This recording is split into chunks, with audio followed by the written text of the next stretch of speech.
They told us Africa was fighting terrorism, but they never explained why the war never ends and who benefits from the delay. For more than a decade, the Sahel has been painted as a battlefield without a future. Headlines speak of chaos, extremism, and endless instability. Yet beneath the noise lies a quieter question, one rarely asked aloud. How can a land so rich remain so permanently under siege? If this is only a security crisis, why does peace feel so inconvenient to those who claim to manage it?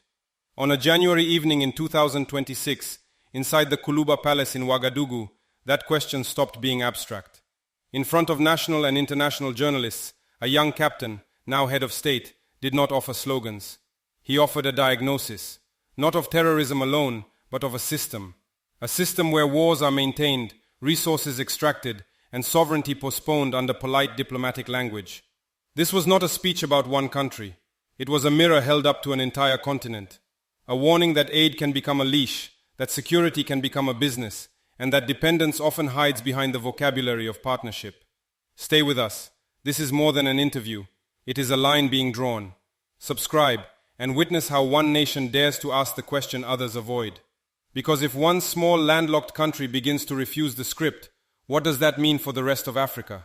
The setting was formal, almost ritualistic. 10 journalists, 5 themes, 90 minutes inside the Kuluba Palace in Ouagadougou on Saturday, January 17, 2026. Yet what unfolded was not a routine press exercise. It was a reframing of a war the world thought it already understood. Security and defense came first, as they always do in the Sahel. The question was predictable, sharpened by time. At the very beginning of his tenure, the president had said that if everything were put in place, 3 months might be enough to move toward the end of the war. 3 years later, critics argued, the war was still there. How did he respond? The answer did not deny the gap. It explained it. If everything had been put in place, he repeated, that condition mattered. Because when power changed hands, what the new authorities encountered was not a nation ready for war, but a structure built for delay. The first obstacle, he said, was not the enemy in the field. It was resistance to change at the political level. Almost immediately, actors approached the new leadership with proposals that came wrapped in urgency, but bound by conditions. Support was offered in ways that ensured the conflict would continue, not conclude. The implication was stark. Some wars are not meant to end. Traoré described heated exchanges with foreign diplomats over strategy and timing. The message he claimed to have received was subtle but unmistakable. Ending the war quickly was not aligned with certain external agendas. Accepting assistance meant accepting contradictions, support for counterterrorism on paper, tolerance of destabilizing forces in practice. Faced with that reality, the leadership made a decision that would redraw the security landscape, to remove all foreign forces present on national soil and accept the consequences that would follow. What followed, he said, was the real struggle. Then came the inventory.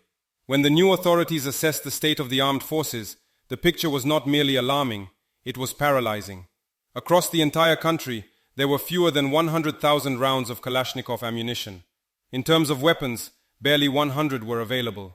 Soldiers had been deployed with courage, but without means. Some, he stated, had stood on the front line without weapons at all. How do you wage a war like that? He asked, not rhetorically but structurally. The army had not been prepared for combat, neither in equipment nor in manpower. Whatever optimism existed around a 3-month timeline collapsed under that reality. The soil had been neglected. The seed had never been planted. Rebuilding began at the most basic level. First, equipping the personnel already in uniform. That alone proved difficult. Many powerful states refused to sell arms. Others delayed or restricted deliveries. Procurement became a test of endurance and diplomacy. Eventually, the country turned to partners willing to sell without lectures. Weapons arrived gradually. Support equipment followed. The process was slow, unfinished and costly, but it moved forward. Recruitment accelerated. Each year, between 10,000 and 15,000 new personnel were brought in. The effort was framed as existential. Adversity, he argued, was increasing, not decreasing. Armed groups were expanding, reinforced by mercenaries drawn into the conflict from outside the country. The threat was evolving and adaptation became constant. By the 3rd year, the strategy shifted again. No longer only buying weapons, manufacturing them. This, Traoré said, was not ambition, it was necessity. No bank would finance sovereignty. No loan would build a defense industry. Equipment for such factories would not be sold freely. The only option was internal mobilization, Skills, resources, and patience. Intellectual capacity existed. What had been missing was the decision to activate it. Morale against expectations rose alongside pressure. Discipline tightened. Units that failed were dissolved. Commanders who did not deliver were dismissed and in some cases prosecuted. The mission, he insisted, was sacred. Determination mattered more than numbers. Asked whether soldiers would prefer foreign forces to fight in their place, he claimed the answer was no. They would rather die. That mindset, he argued, was the true turning point. The war, he concluded, was no longer being fought blindly. The army had learned where the threat came from, how it adapted, and why it persisted. Soon, he said, observers would speak of a black albino appearing, a phrase left unexplained, hanging in the air like a marker of something yet to be revealed. Wars do not end, he implied, when timelines are announced. They end when conditions are created, and when a nation accepts the cost of creating them alone.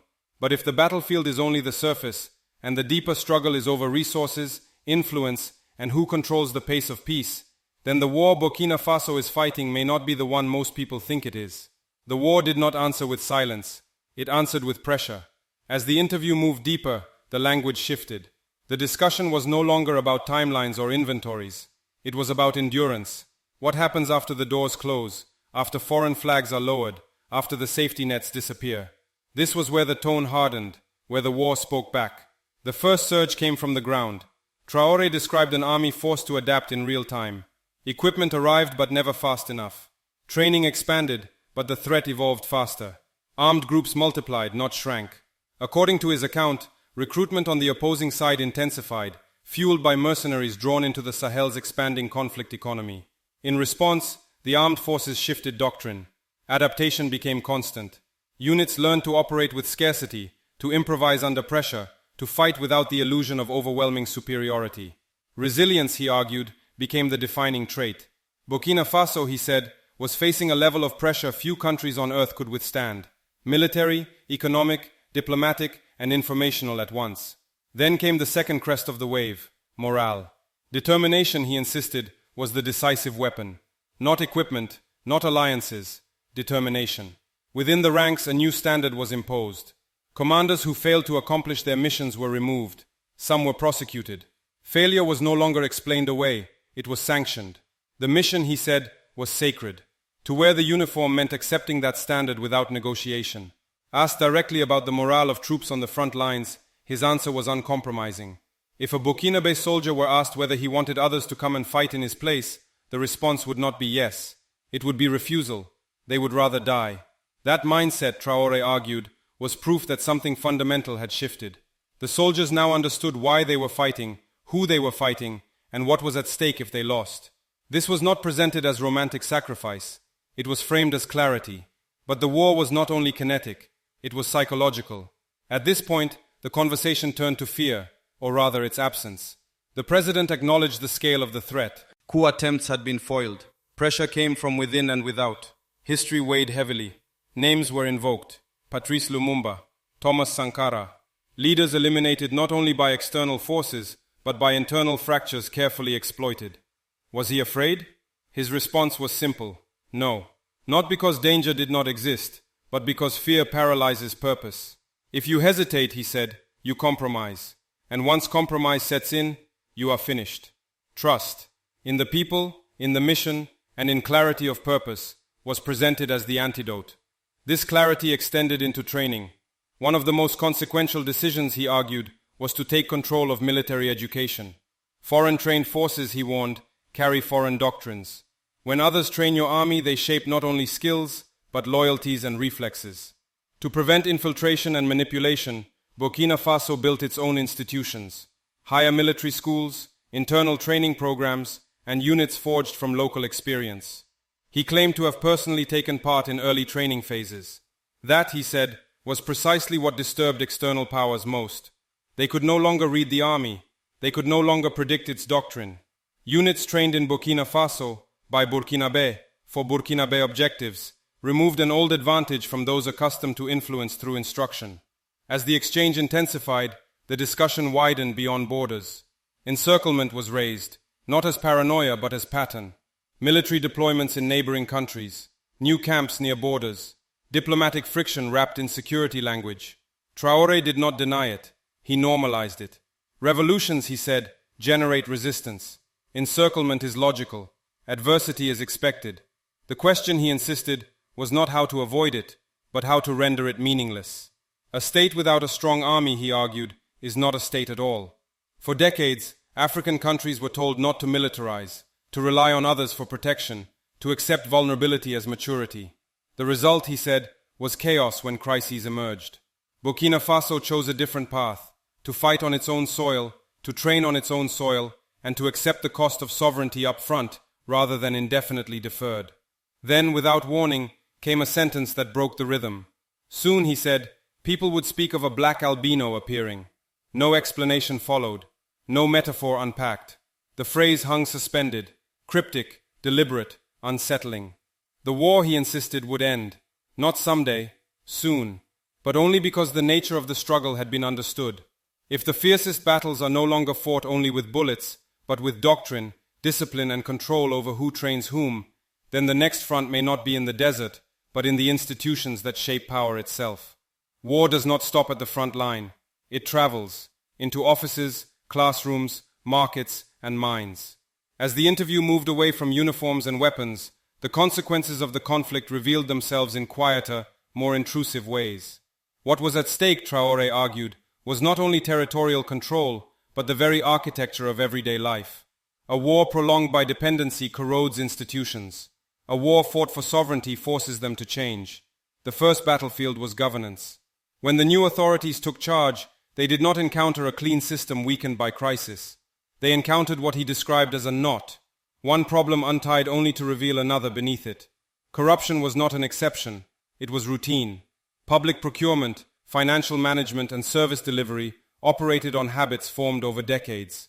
Contracts were inflated, payments circulated in cash. Transparency was resisted not because it was impossible, but because it was threatening. The response was blunt. Leaders would lead by example, or not at all. Traoré rejected a political culture in which those in power lived in abundance, while others drowned fetching water or slept without food. That contrast, he said, was not unfortunate. It was unacceptable. A society at war could not afford moral incoherence. Digitization became a tool of discipline. Electronic invoicing, cashless procedures, traceable payments. These were not presented as technical reforms, but as acts of defense. When money stops circulating invisibly, power shifts. Resistance followed immediately. Large operators opposed the changes. Habits hardened. But the direction did not change. The logic was simple. A state that cannot control its own finances cannot control its own future. Agriculture revealed the same pattern. For years, farmers were described as unproductive. The land was blamed. Yet when initiatives reached the countryside, tools, access, organization, the story shifted. Production rose, families fed themselves, surpluses entered local markets. Village elders managed reserves, releasing them at subsidized prices during shortages. Food security, Traoré suggested, was not charity, it was structure. The war had forced a reordering of priorities. Public funds were redirected, entire sectors were reviewed. State-owned enterprises that had long drained resources were audited and restructured. In hydrocarbons, subsidies were eliminated, debts were cleared, profits appeared. Where money had once leaked, it was now captured. But the most sensitive transformation was social. Revolution, as he defined it, was not a slogan. It was a behavioral rupture. Politics as it had been practiced, clientelism, flattery, deception, had no place in it. Those who clung to old methods were excluded. Those who adapted were integrated, regardless of past affiliation. Unity, not purity, was the objective. But discipline was non-negotiable. Education became a front line. Children, he argued, were the real target. Not young adults, but the youngest citizens whose habits were still forming. Civic education, patriotism, and responsibility were to be introduced early. Youth immersion programs were designed not to punish, but to expose. Students accustomed to comfort slept on mats, ate what was available, and experienced scarcity by design. Hunger was not theatrical, it was instructive. The message was not humiliation, it was awareness.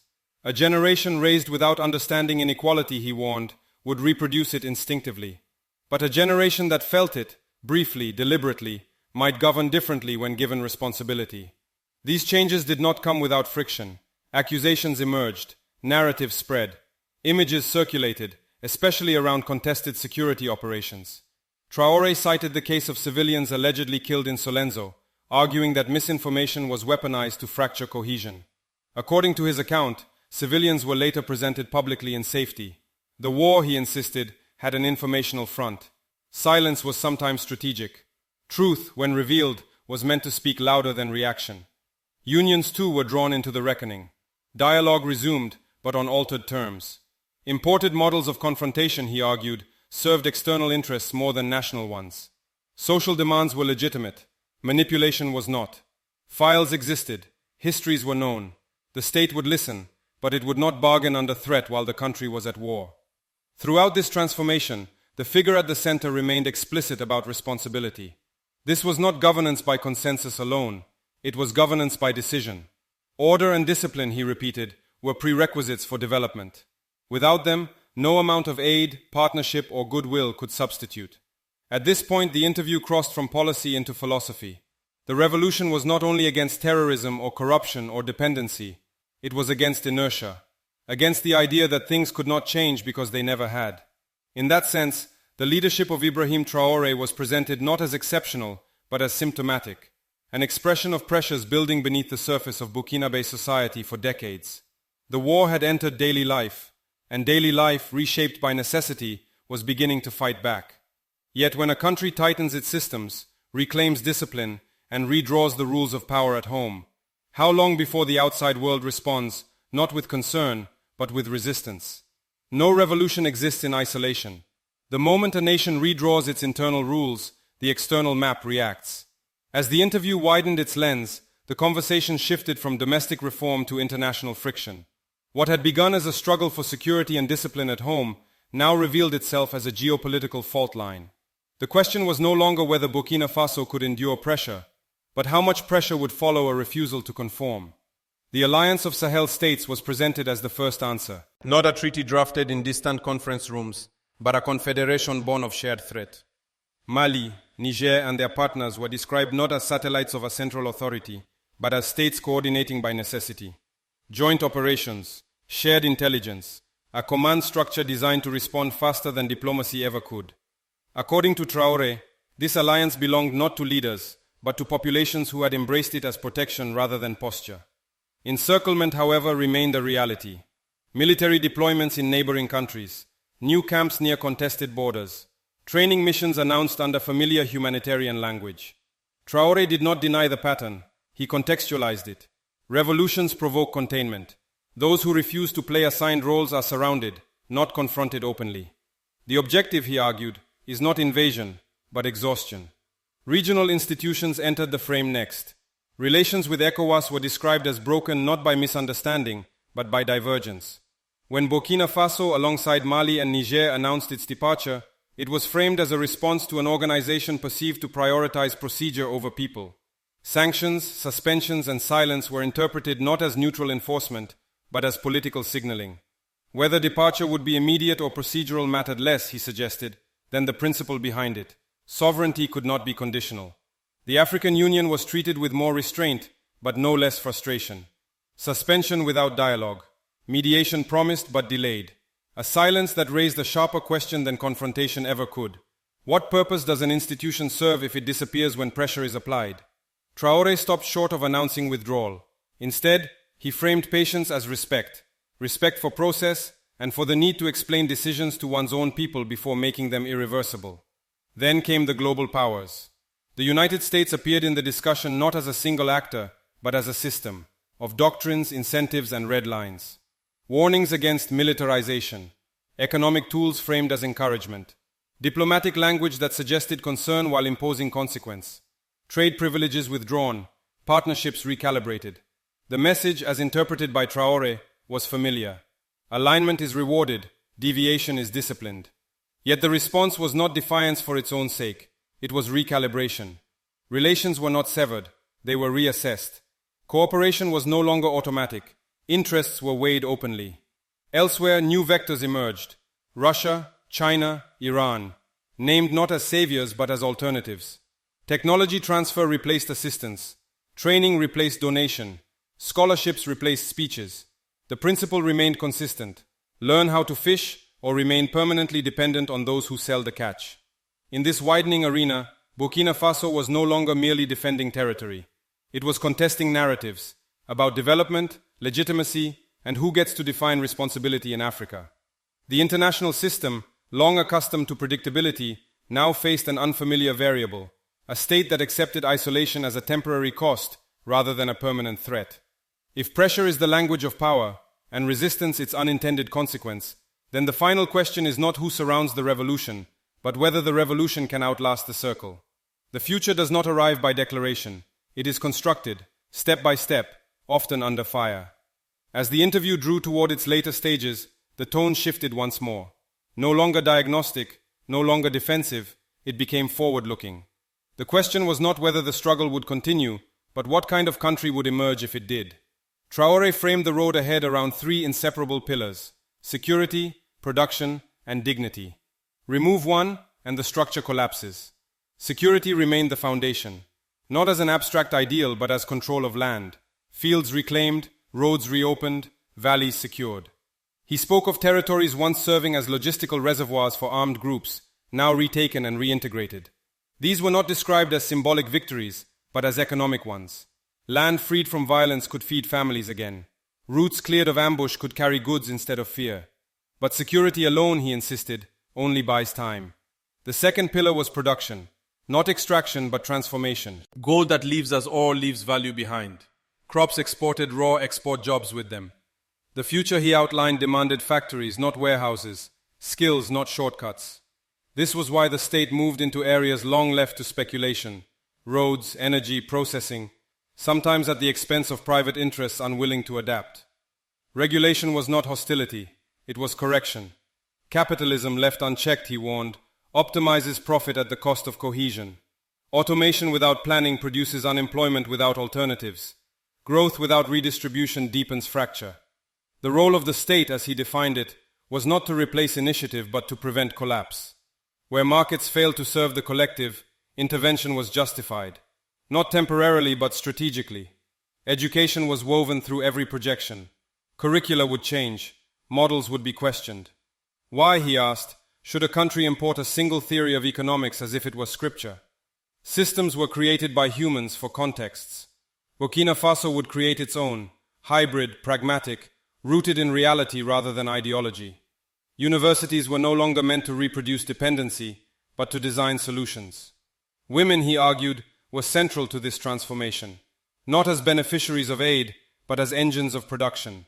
Small-scale processing, cooperatives, guaranteed markets. From soap to cooking oil, from grain to packaging, value creation began at the neighborhood level. Support meant contracts, not charity. Demand, not pity. Throughout these projections, one risk remained unavoidable: isolation. Choosing sovereignty invited retaliation, trade barriers, diplomatic coldness. Media narratives sharpened into caricature. But Traoré rejected the idea that integration required submission. Partnership, he said, must be voluntary, or it is dependency by another name. The objective was not to sever ties, but to rebalance them. The final horizon he described was neither utopian nor immediate. It was patient. Factories take time. Armies mature through experience. Institutions harden through discipline. Sacrifice, he acknowledged, was unavoidable. But sacrifice with direction differed from suffering without end. The road ahead was not guaranteed. Failure was possible. Pressure would intensify. But waiting for permission, for rescue, for approval, was no longer an option. History, he implied, does not reward those who hesitate at the edge of choice. If sovereignty demands endurance before reward, and sacrifice before harvest, then the question is no longer whether the path is hard, but whether turning back is still imaginable. History rarely announces its turning points in advance.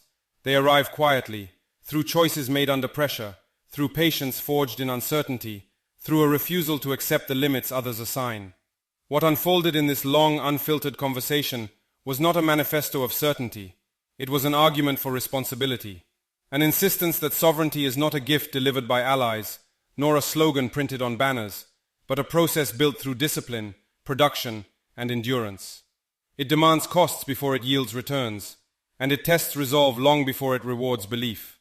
At the center of this story stands Ibrahim Traoré, not as a myth, but as a symptom of deeper currents moving through African societies. Currents shaped by fatigue with dependency, by frustration at managed instability, and by a growing conviction that dignity cannot be outsourced. Whether one agrees with every method or not, the question he forces into the open cannot be avoided. Who decides when a nation is ready to stand on its own? The answer offered here is unsettling precisely because it is ordinary. Not charity but production, not permission but preparation, not waiting but choosing. Fields must be secured before they can be harvested. Hands must be trained before they can build. Institutions must be disciplined before they can protect the many rather than serve the few. For Burkina Faso, the road ahead remains steep. Pressure will not disappear. Errors will be made. Isolation may deepen before balance is restored. Yet there is a difference between hardship imposed and hardship accepted. One erodes, the other forges. This is why the conversation matters beyond one country, because it reframes the debate from whether Africa should be sovereign to how much it is willing to pay for it. It challenges comfortable narratives that present dependence as stability and intervention as benevolence. And it dares to suggest that the greatest risk may not lie in change, but in remaining permanently managed. The harvest promised here is not immediate. Seeds take time, roads take labor, factories take patience. But history shows that when nations choose to invest in their own hands, their own minds, and their own future, the returns, though delayed, are real. The final question is not whether this path will succeed. It is whether the courage to attempt it will spread. If this story resonates with your sense of justice and responsibility, stay with it, share it, question it, and take part in the conversation, because the future of sovereignty will not be written by spectators.